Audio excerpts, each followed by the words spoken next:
New figures show that net migration to the UK has fallen by nearly half in the last year.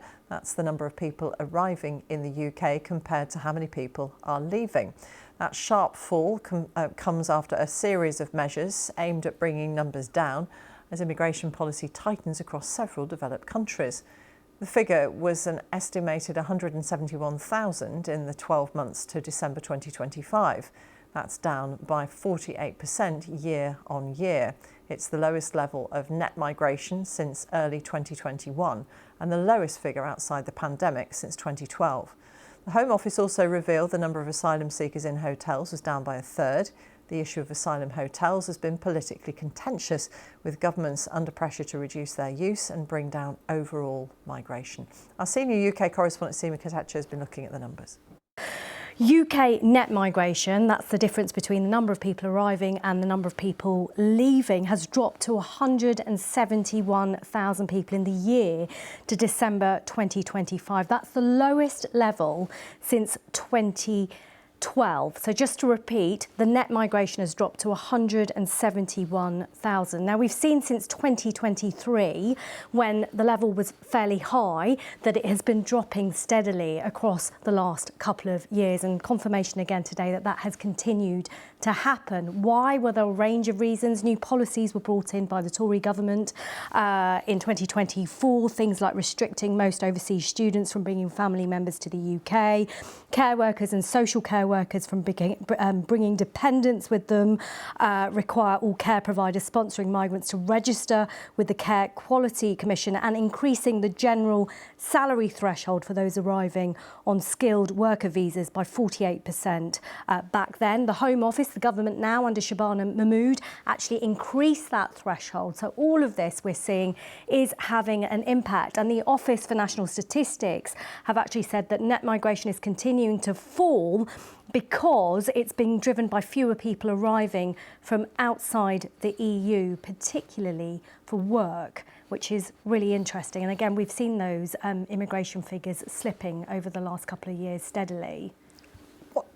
How does this sit then with, which bits are legal migration and illegal migration? Well, what's interesting is we've also seen a survey come out today by British Future, a think tank, and they're saying that the majority of people, around 49% of the survey suggests, 49% of the people surveyed suggest that they think immigration is actually going up. So net migration, should I say, is actually increasing. When you look at the stats, it's actually going down. So there is a perception among many people that the numbers are going up. And I think that is down to, as you were saying, what's illegal migration? Well, those people coming on the boats, for example, are illegal migrants. They're making a journey that is illegal. And because of the visibility of that, this survey and those who've compiled it suggest that that is the reason why many people seem to think that net migration is actually going up, when in fact, as we've heard today, it's actually going down. So these figures potentially are something that the Prime Minister, Sir Keir Starmer, who's got a lot on his plate at the moment, let's be honest, could be promoting and saying, look, we're getting a grip of it. I think this is good news for the Home Office. I mean, this data does show that it's going down. We know it's a passionate issue. We know many people feel strongly about it. We've seen Reform, for example, and the Conservatives really bang this drum, saying that this is something they really want to do. And to be honest, the government has said exactly the same. We've heard the Home Secretary, Shabana Mahmood, say in recent months that this is at the top of her priority list. This is something that she is adamant that she wants to bring down. But yes, of course, this is good news for the office. And we've also seen today that 10,000 fewer people are dependent on government accommodation. So we've seen that people staying in hotels, for example, has gone down to 20,000 from 30,000. Now, we know from data that's been released in the past that it costs around £5.7 million to keep an asylum seeker per day in a hotel. And they're saying today, the data, that it's gone down from, like I said, 30,000 to 20,000. Total people getting accommodation support is down 10,000 overall. So again, yeah, lots of good news for the government, and I think they'll be pleased by what they're seeing today. Seema Katacha. Sundar Katwala is the director of British Future, a think tank that has an immigration tracker report that's released today, which coincides with those Office for National Statistics figures. He told us about what their tracker shows. It shows that most people will be surprised by this news today. We asked people whether they thought net migration had gone up or down, in these figures, and a sixth of people thought it was falling, half of people thought it was going up. So everyone's aware there were record levels of immigration in the last Parliament.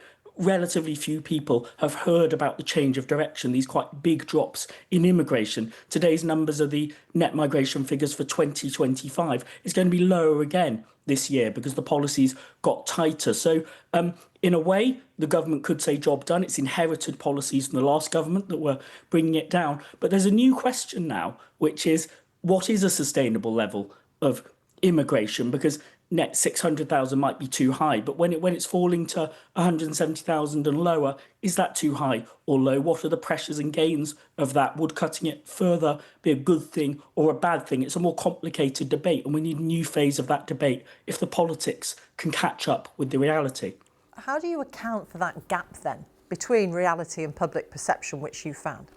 I think there are several things. I think the visible boats skew people's perceptions. That's obviously not most immigration. 30, 40,000 people crossing the Channel compared to 900,000 visas. It's much smaller, but it's very visible to people. There's a lag effect in the politics. We're having the debates of 5 years ago. I think the media plays a very important role in informing people, as you're doing today. But sometimes you report what the politicians are debating, and the big rises and falls in student immigration or care home immigration are not as politically contested. So I think net migration might go to about zero next year and the year after. And so the debate is bound to shift a bit. But then we have a new debate. What is a sustainable level? The Treasury's figures add up when net migration is at 200,000.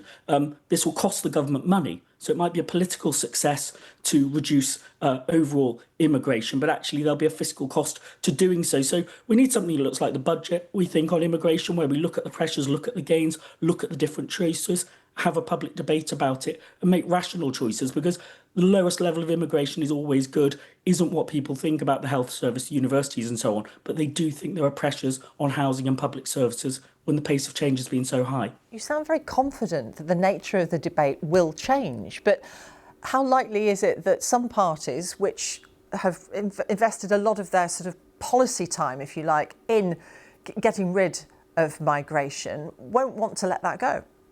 I mean, not everyone's going to agree, and some people will say, well, it's still high because it's immigration and emigration. Nigel Farage has said he doesn't think immigration is falling. He thinks it's all emigration. That's not what the statistics show, but that's his politics. That debate is shifting as well to integration, to a debate about remigration. Should we have mass deportations? That's the reform policy. What our research shows is that some people have very strongly anti-immigration views. Some people have very strongly pro-immigration views. Most people are balancers. They believe there are pressures of high immigration. They think there are gains of immigration to our society. We haven't structured a parliamentary debate, a policy-making process that tries to balance the pressures and the gains. We're never all going to agree on this issue, but actually, as the numbers come down into control, there's a chance to have a more sensible debate, and one where the government is transparent about what it's doing and why. It needs to defend the immigration it's keeping, as well as explain the case for reductions if it wants to make them. Sunda Katwala from think tank British Future.